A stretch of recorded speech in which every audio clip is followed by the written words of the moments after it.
it's just the personality of Mike Vrabel. He want big, physical guys who can play in the cold. And that's what he have. He have two big physical wide receivers in Julio. That's going to add another dimension. Julio, for the most part, has been an intermediate guy. You get him the ball early, he's going to break some tackles and make 6-yard passes into 80-yard runs. Same thing with A.J. Brown. Now I put King Henry into effect, man, it's going to be hard trying to just – who do I want to stop? So I can just imagine going into the game as a defensive coordinator, we're going to have to stop the run first. And we're going to have to live with Julio Jones and A.J. Brown just smoking us on the back end. Hopefully we got a good secondary that can at least try to contain them.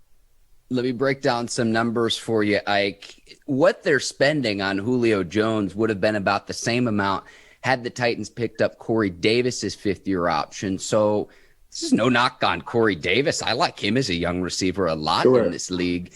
I just know what I'm getting with Julio Jones. Games with more than 250 receiving yards, there's 28 in NFL history. Julio Jones has 3 of them.